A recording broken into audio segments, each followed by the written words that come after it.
Hello ladies and gentlemen, my name is Andrew Stott, I'm the Emperor of Stomaria, and today we're continuing our series on how to start a micronation by discussing micronational citizenship.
So when it comes to citizens of a micronation, micronational leaders tend to go in one of two directions.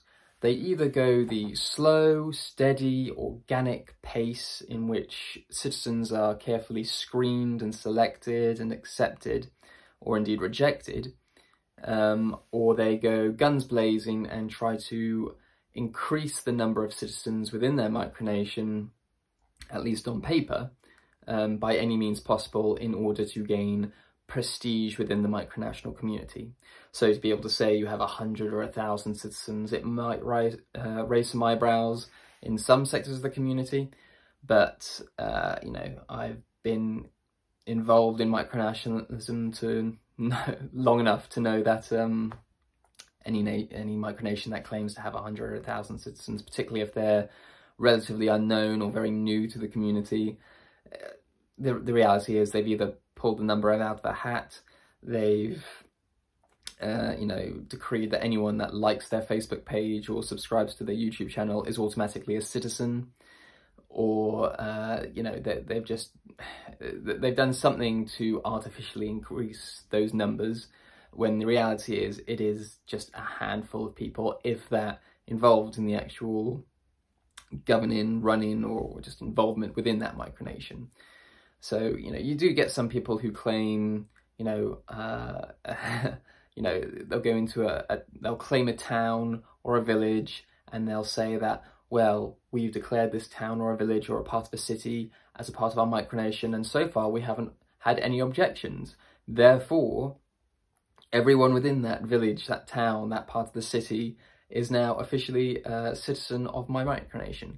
And, you know, some people do it that way, and it really doesn't mean anything, because it doesn't add any value to your micronation to be able to say that.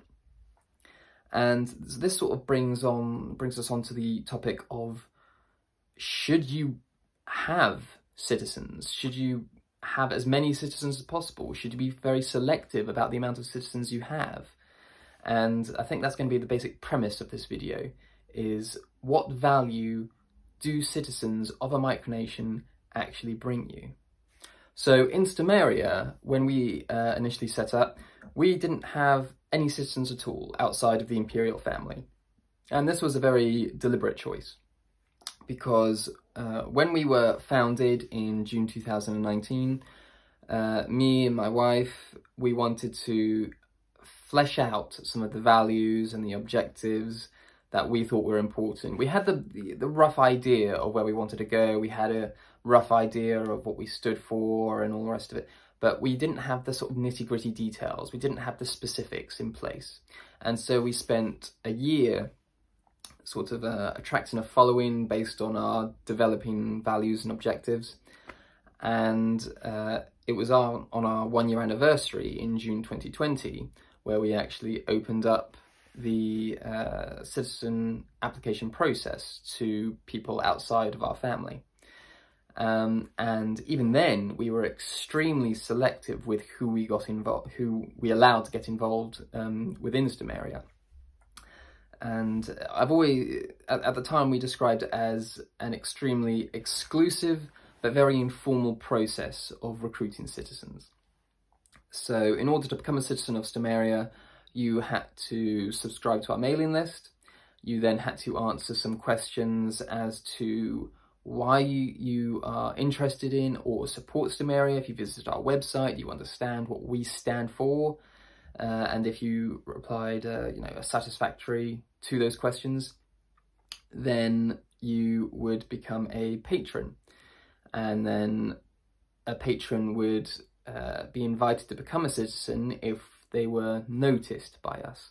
If we saw them, commenting a lot on our content, if they contributed financially to the project, if they were encouraging others to get involved, if they were sharing our videos or whatever else, if they went above and beyond what might be expected from the casual onlooker, we would have a look at them in more detail, and then we would invite them to become a citizen. But it didn't stop there. In order to become a citizen, the patron then had to have a one-to-one interview with myself. And that was initially going to be done through a face-to-face process, but obviously because of COVID, that wasn't possible. So we set up a Skype account and we did it that way.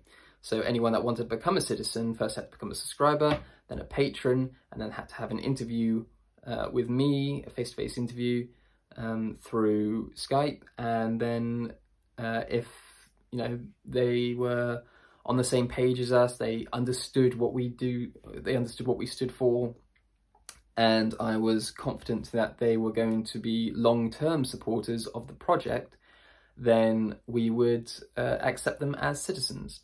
We would then send them their passport cover and a face mask, and they would become citizens. There wasn't any fees involved, there wasn't any formal process as such. It was just a friendly chit-chat, so that we'd get to know each other, and then once we were all on the same page, they became a citizen, and from there they could become members of the Imperial Guard, or a minister, or a governor, or whatever else that we had available at the time, depending on where they were in the world.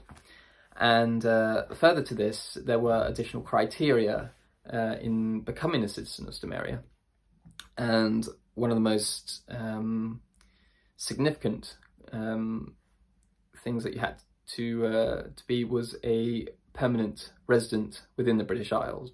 And the rationale for this is that because we want to build a real-world community, it was important that we were able to, at some point, interact face-to-face with people that became citizens of Stomaria. The Stomaria is a micronation based in the British Isles, so it made sense that citizens of Stomaria were also based in the British Isles. And that was the system we had until very recently, where we then changed things up.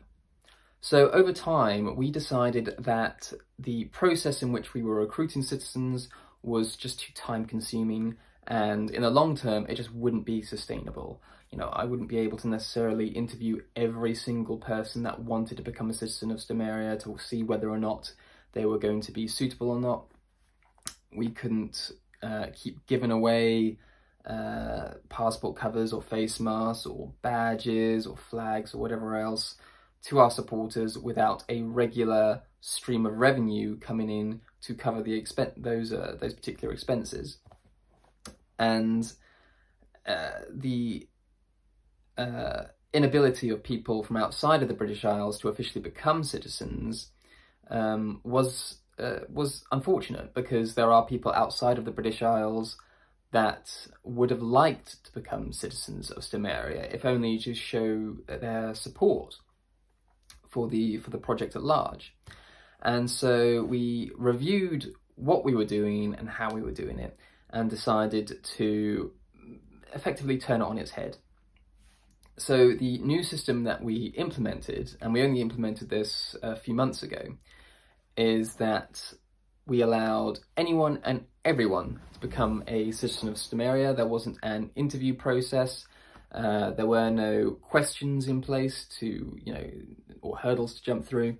We would simply set up a Patreon campaign, and anyone that wanted to become a citizen could simply go onto our Patreon campaign and become a citizen. by paying a monthly fee. And in this way, it's a lot more streamlined, and it's very beneficial to us because people can become citizens almost instantaneously. I don't have to get involved in that process at all. If people from around the world want to support the project, they can. And it provides us with a regular monthly income that's quite predictable and allows us then to budget for certain things to some degree or another.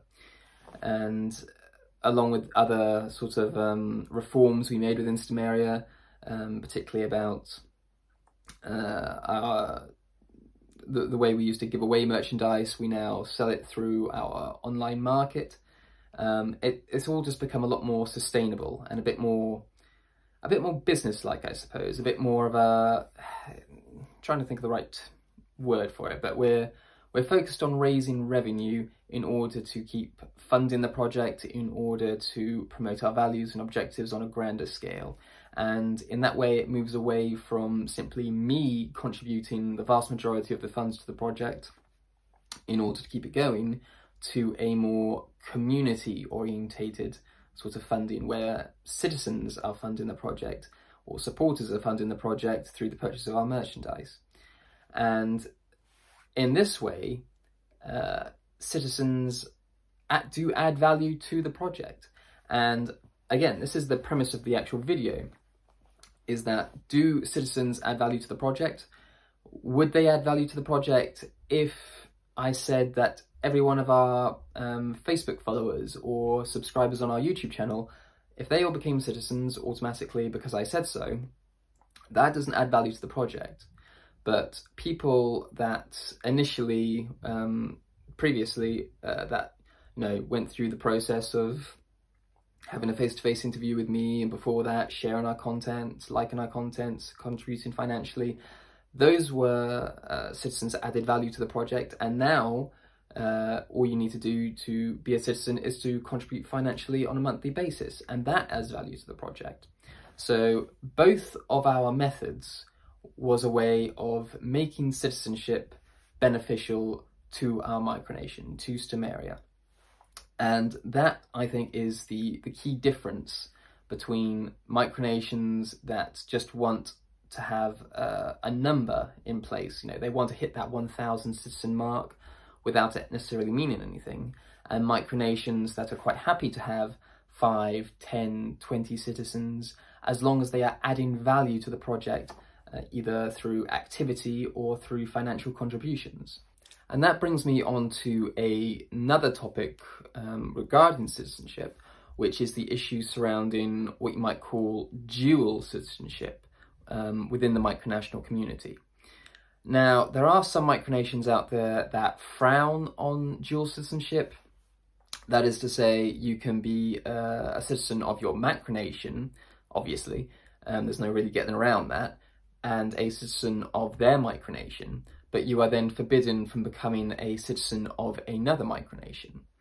And I don't really see the benefit of this stance. I don't see the purpose of it. Because first of all, it's pretty much unenforceable. You can't find out with any degree of certainty whether or not someone else has become, one of your citizens has become a citizen of a different micronation. If they don't tell you, then you'll never know. But more to the point is that if your citizens are adding value to your project, I don't think it particularly matters if they're also involved in another micronation in some capacity or another. If someone, for instance, wants to become a citizen or a lord or lady within Stomaria and pay a regular monthly fee to become a citizen or lord or lady, but they also want to be a citizen of another very well-established micronation by filling an online application form, then them becoming a citizen of that other micronation isn't hindering my progress. It isn't hindering the contributions that they're making to the project. But if I turned around and said, you can't be a member of the other micronation, they may well turn around and say, okay, then I'll leave Stomaria. And all of a sudden we've lost that funding. So there isn't really a benefit to preventing people from joining other micronations. As long as your citizenship application process, as long as your definition of a citizen is someone that adds value to your project, why would you risk the citizen moving on or leaving your micronation simply because they want to also be affiliated with another micronation? In Stomaria, it's almost encouraged to be a member of Stomaria, a citizen of Stomaria, but also another micronation, in the sense that what makes up Stomaria's territory, or part of what makes up Stomaria's territory, will be, and currently is, other micronations as associated states. If you haven't seen recent videos regarding the Kingdom of Wayward becoming an associated state within Stomaria, then I would advise you go and watch that video.